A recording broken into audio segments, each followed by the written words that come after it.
मेष राशि वालों, 15 जुलाई से 31 जुलाई 2026 के बीच आपकी जिंदगी में आने वाली हैं 3 ऐसी बड़ी खुशखबरियां जिनकी आपने कभी कल्पना भी नहीं की थी। जो चिंता आपको दिन रात सताती थी, कल क्या होगा, उसका जवाब अब किस्मत खुद देने वाली है। क्या आपके सालों पुराने सपने पूरे होने जा रहे हैं? क्या भाग्य अचानक करवट लेने वाला है? इस वीडियो में मैं बताऊंगा पूरी और बिना लाग लपेट की सच्चाई। इस अवधि में हम ग्रहों की चाल और उनके सूक्ष्म प्रभावों का विस्तार से अध्ययन करेंगे। ये समय काल कोई सामान्य गोचर नहीं है। इस दौरान अंतरिक्ष में कई बड़े ग्रहीय परिवर्तन और विशेष योग निर्मित हो रहे हैं। इन खगोलीय घटनाओं को सीधा और स्पष्ट प्रभाव आपके करियर, आपके बिजनेस और आपके पारिवारिक जीवन पर पड़ने वाला है, और खासकर आपके स्वास्थ्य पर भी। हम हर एक पहलू को तथ्यों के आधार पर समझेंगे। आप स्क्रीन पर जो जन्म पत्रिका देख रहे हैं, अपना ध्यान उस पर केंद्रित करें। हम इसी कुंडली के आधार पर,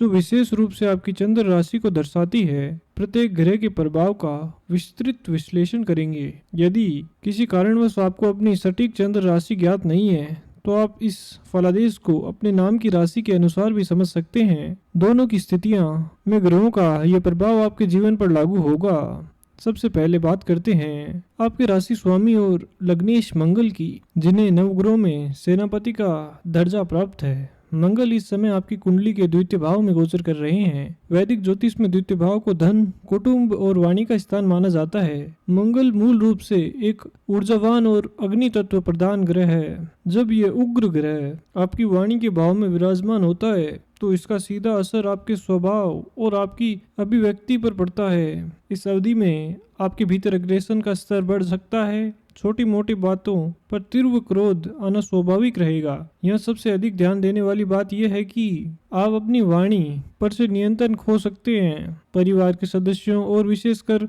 घर के वरिष्ठ लोगों के साथ संवाद करते समय आपके शब्द तीखे और कड़वे हो सकते हैं। इस एग्रेशन के कारण ही आपकी पारिवारिक क्लेश या विवाद उत्पन्न हो सकते हैं। अतः मेरा आपको स्पष्ट सुझाव यही है कि घर परिवार में बातचीत करते समय अत्यधिक संयम बरतें। वहीं दूसरी ओर आर्थिक स्थिति और कार्य क्षेत्र के दृष्टिकोण से यही मंगल आपके लिए अत्यंत लाभकारी सिद्ध हो रहा है। जिन विद्यार्थियों या युवाओं पर किसी प्रतियोगी परीक्षा का मानसिक दबाव था, मंगल का ये गोचर उस तनाव को काफी हद तक कम कर देगा।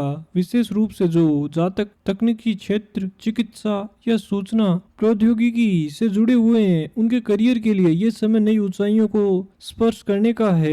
आपका फोकस और आत्मविश्वास इस समय चरम पर होगा, जिससे आप हर नई चुनौती पर डटकर सामना कर पाएंगे। आगे चलकर 24 जुलाई को यही मंगल आपके तृतीय भाव में प्रवेश करेंगे। तृतीय भाव पराक्रम का होता है, अतः वहां मंगल की उपस्थिति आपको साहस और कार्य क्षमता में और भी अधिक वृद्धि करेगी। ग्रह मंडल के राजा सूर्यदेव का गोचर भी इसी समय विशेष महत्व रखता है। सूर्यदेव आपके पंचम भाव के स्वामी हैं। माह के आरंभ में ये आपके तृतीय भाव में विराजमान होकर आपके पराक्रम भाव को बल दे रहे हैं। इसके दूसरी तरफ 16 जुलाई को कर्क संक्रांति के अवसर पर सूर्यदेव आपके चतुर्थ भाव में प्रवेश करेंगे। ज्योतिष में चतुर्थ भाव माता, आंतरिक शांति, अचल संपत्ति, भूमि, भवन और वाहन के सुख का प्रतिनिधित्व करता है। सूर्य के इस भाव में आने से एक अत्यंत शक्तिशाली चतुर्ग्रही योग का निर्माण होगा। वह ये अवधि होगी जब आपके पद, प्रतिष्ठा और सामाजिक मान सम्मान में निरंतर वृद्धि दिखाई देगी। यदि आप किसी नए वाहन को खरीदने की या रियल एस्टेट में निवेश करने की योजना बना रहे थे, तो 15 जुलाई तक का समय संपत्ति संबंधी निर्णयों के लिए अत्यधिक अनुकूल है। हालांकि जो जातक सरकारी सेवाओं में कार्यरत हैं, उन्हें कार्यस्थल पर कुछ बदलावों का सामना करना पड़ सकता है। कोई अचानक स्थानांतरण या उच्च अधिकारियों के साथ वैचारिक मतभेद उत्पन्न हो सकते हैं। राजनीति के क्षेत्र से जुड़े लोगों के लिए शुरुआती समय परिश्रम से भरा रहेगा, लेकिन माह के अंत तक उन्हें कोई बड़े पद की प्राप्ति भी हो सकती है। स्वास्थ्य के दृष्टिकोण से सूर्य के चतुर्थ भाव में उपस्थिति ये संकेत देती है कि आपको अपनी माताजी के स्वास्थ्य का विशेष ध्यान रखना होगा। इसके साथ ही आपको स्वयं के रक्तचाप और हृदय संबंधी किसी भी विकार को गंभीरता से लेना चाहिए। जुलाई माह का सबसे महत्वपूर्ण ज्योतिषीय प्रभाव देवगुरु बृहस्पति और कर्मफलदाता शनिदेव के आपसी संबंध से निर्मित हो रहा है। मेष राशि के जातकों के लिए वर्तमान में शनि की 7.5 का प्रथम चरण चल रहा है, क्योंकि शनिदेव आपके 12वें भाव में मीन राशि और रेवती नक्षत्र में गोचर कर रहे हैं। सामान्य परिस्थितियों में 7.5 ये चरण है जिसमें अनावश्यक खर्चे बढ़ते हैं, बिजनेस में संघर्ष होता है और कार्यस्थल में आपको परिश्रम का उचित श्रेय नहीं मिल पाता।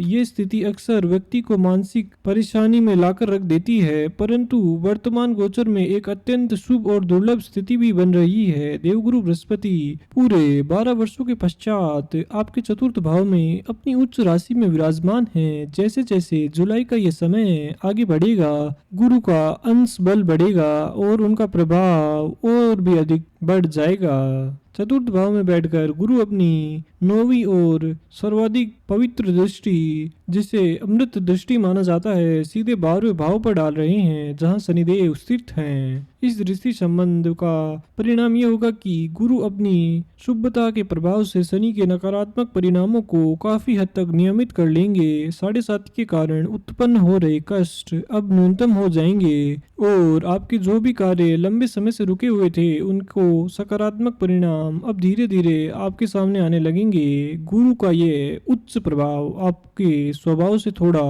अंतर्मुखीपन ला सकता है। इस अवधि में आप भीड़ भाड़ से दूर एकांत में समय व्यतीत करना अधिक पसंद करेंगे, लेकिन ज्योतिषीय दृष्टि से यह एकांत में आपके लिए एक बड़ी शक्ति बनकर उभरेगा। इस एकांतवास में आपकी अंतर्ज्ञान क्षमता और फोकस इतना सुदृढ़ हो जाएगा कि आप अपने बिजनेस या करियर को लेकर जो भी योजनाएं बनाएंगे वो पूरी तरीके से सटीक साबित होंगी। यदि आप अपने जन्म स्थान से दूर कार्यरत हैं या विदेशों में काम कर रहे हैं या व्यापार विदेशों से जुड़ा है तो ये समय आपके लिए विशेष सफलता लेकर आएगा। विदेशी संपर्कों से जुड़े कार्यों में, चाहे वह वीजा का प्रक्रिया हो या स्थायी निवास में संबंधित कार्य, आपके दस्तावेजों में आ रही सभी बाधाओं अब स्वस्थ ही दूर होने लगेंगी। आपके तृतीय भाव में अपनी स्वराशि में स्थित बुध ग्रह 27 जुलाई के पश्चात से अत्यंत अनुकूल परिणाम प्रदान कर रहे हैं। बुध आपकी कुंडली में 6ठे भाव के स्वामी हैं, जिसे शत्रुओं, रोग और ऋण का स्थान माना जाता है। बुध की ये विशिष्ट स्थिति एक अत्यंत शक्तिशाली शत्रुहंता योग का निर्माण कर रही है। इसका सीधा अर्थ यह है कि आपके विरोधी, चाहे वे कार्य क्षेत्र में हो या बिजनेस में हो, आप अपने पराक्रम और बौद्धिक क्षमता के बल पर उनकी हर नीति को विफल कर देंगे। जो जातक नई नौकरी की तलाश में हैं, उन्हें इस अवधि में सकारात्मक उत्तर मिलेंगे और किसी भी साक्षात्कार में आपका प्रदर्शन बहुत ही प्रभावशाली रहेगा। प्रबंधन और प्रशासन से जुड़े लोगों के लिए ये समय करियर में उन्नति के स्पष्ट संकेत दे रहा है। पंचम भाव की गृह स्थिति पर दृष्टि डालें तो यह भाव हमारी बुद्धि, शिक्षा और मुख्य रूप से प्रेम संबंधों का प्रतिनिधित्व करता है। यहाँ केतु ग्रह पहले से विराजमान है और 4 जुलाई से शुक्र देव भी यहाँ प्रवेश कर चुके हैं। शुक्र जो आपकी कुंडली में धन भाव के स्वामी हैं, आपको अपनी बौद्धिक क्षमता के बल पर कैश फ्लो बढ़ाने और धन कमाने के नए अवसर प्रदान करेंगे। परंतु केतु की युति होने के कारण आपको किसी भी प्रकार के निवेश में अत्यधिक सावधानी बरतनी होगी। केवल भारी आंकड़ों पर निर्भर रहने की बजाय पूरी जांच पड़ताल के बाद ही अपना जो कोई धन निवेश करें उसे ध्यान से करें। व्यापारिक दृष्टिकोण से आयात, निर्यात, रियल एस्टेट और ऑटोमोबाइल क्षेत्र में बड़ा निवेश करने से फिलहाल बचें, क्योंकि यहाँ अचानक हानि होने की संभावना बन रही है। इसके विपरीत शिक्षा, खेल, मनोरंजन, इंटीरियर डिजाइन और सौंदर्य प्रसाधन से जुड़े जातकों के लिए बिजनेस में इस दौरान अच्छी वृद्धि और प्रॉफिट देखने को मिलेगा। प्रेम और वैवाहिक जीवन के संदर्भ में शुक्र का पंचम भाव में गोचर अत्यंत महत्वपूर्ण है। ये समय प्रेम संबंधों में गहराई और भावनात्मक स्थिरता लेकर आएगा। जो जातक अविवाहित हैं या अकेले हैं, यदि पूर्व में उनका किसी से संपर्क टूट गया था तो 7 जुलाई के पश्चात संवाद पुनः स्थापित होने के योग बन रहे हैं। जो लोग नए संबंधों की तलाश में हैं, उनके जीवन में किसी नए व्यक्ति का आगमन हो सकता है। ज्योतिष्य आकलन के अनुसार मेष राशि के पुरुषों का आकर्षण स्वयं से अधिक आयु की स्त्री की ओर हो सकता है, वहीं मेष राशि की महिलाओं का आकर्षण स्वयं से कम आयु के पुरुष की ओर हो सकता है। जो लोग एक तरफा प्रेम में हैं, उन्हें अपनी भावनाओं पर नियंत्रण रखना होगा, क्योंकि अकारण ईर्ष्या या असुरक्षा की भावना तीखे विवादों को जन्म दे सकती है। जो जातक पहले से प्रेम संबंध में हैं, उनके मध्य आपसी तालमेल उत्कृष्ट रहेंगे। यदि कोई वैचारिक मतभेद होता भी है तो वह शीघ्र ही सुलझ जाएगा। जिन दाम्पत्य जीवन में लंबे समय से दूरियां या अलगाव की स्थिति बनी हुई थी, उन्हें इस अवधि में पूर्ण स्पष्टता प्राप्त होगी। वैवाहिक जीवन में सामंजस्य बढ़ेगा और ससुराल पक्ष के साथ चल रहे पुराने विवाद आपसी सूझबूझ से समाप्त हो जाएंगे। आय और लाभ के एकादश भाव में राहु की स्थिति का भी सूक्ष्म विश्लेषण आवश्यक है।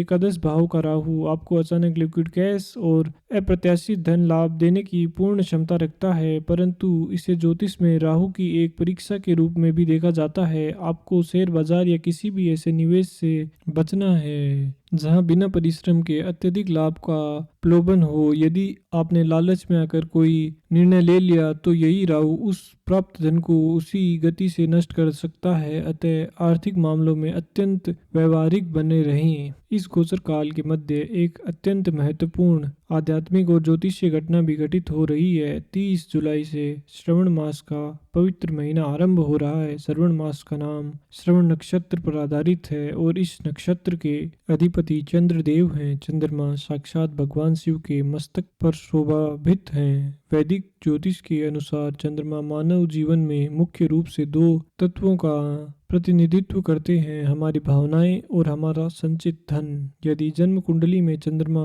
ऋण या पीड़ित अवस्था में हो तो यह व्यक्ति की मानसिक शांति को भंग करता है, कैश फ्लो में निरंतर बाधाएं उत्पन्न करता है और करियर में स्थिरता नहीं आने देता। इसके विपरीत बलवान चंद्रमा जीवन में बड़े राजयोगों का निर्माण करता है। यही कारण है कि श्रवण मास में भगवान शिव की आराधना करना सीधे तौर पर आपके चंद्र ग्रह को अमृत के समान शुभ फलदायी बना देता है। इस वर्ष सावन के सोमवार 3, 10, 17 और 24 अगस्त को निर्धारित हैं। मेरा आपको दृढ़ सुझाव यही है कि इन विशेष तिथियों पर भगवान शिव की रुद्राभिषेक अवश्य संपन्न करवाएं। यह आपके जीवन में अपार स्थिरता लाएगा। मास की कुछ विशेष और महत्वपूर्ण तिथियों का आलंकन करें तो 1, 2 और 3 जुलाई आपका कार्य क्षेत्र में पद और प्रतिष्ठा दिलवाने वाली तिथियां थी। 4 और 5 जुलाई को प्रबल आर्थिक लाभ के योग निर्मित हो रहे हैं। वहीं 9 और 10 जुलाई आपके जीवन का कोई भी बड़ा निर्णय लेने के लिए सर्वथा शुभ मानी जाएगी। 13 और 14 जुलाई को आप अपने पराक्रम और परिश्रम से विशेष सफलता अर्जित करेंगे।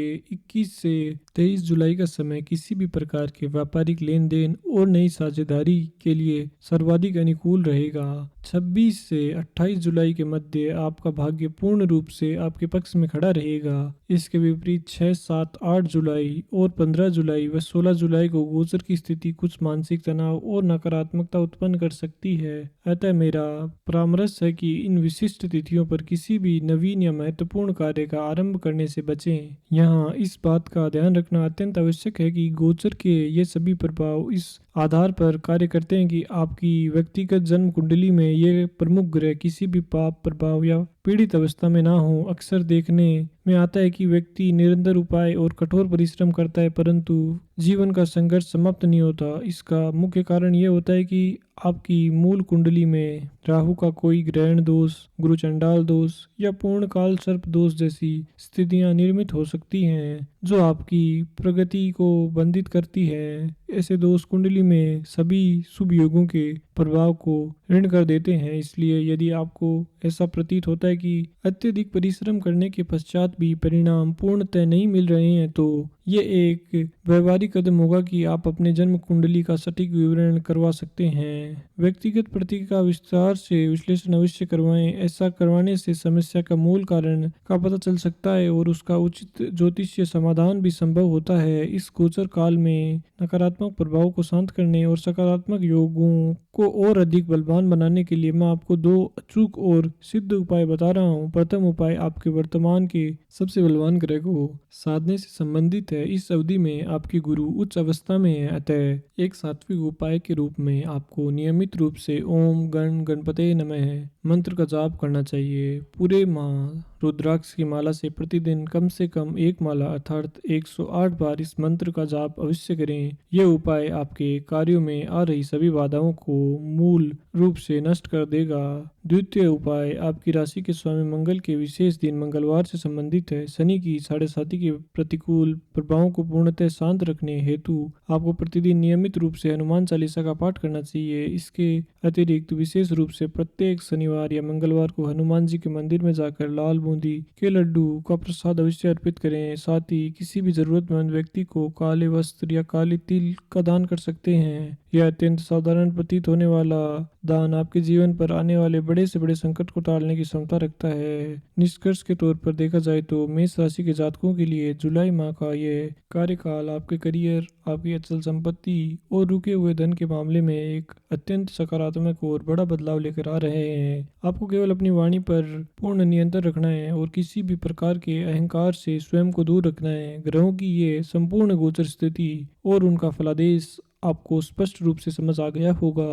अपने जिस एकाग्रता और धैर्य के साथ इस ज्योतिषीय विश्लेषण को सुना है, आप उसके लिए आपको दिल से धन्यवाद। हम आगामी चर्चा में एक नवीन विषय और आपके जीवन से जुड़ी कुछ अन्य महत्वपूर्ण ज्योतिषीय जानकारियों के साथ पुनः उपस्थित रहेंगे। तब तक के लिए अपना और अपने परिवार का पूर्णतः ध्यान रखें। जय श्री राम, जय श्री नारायण, जय श्री राधे।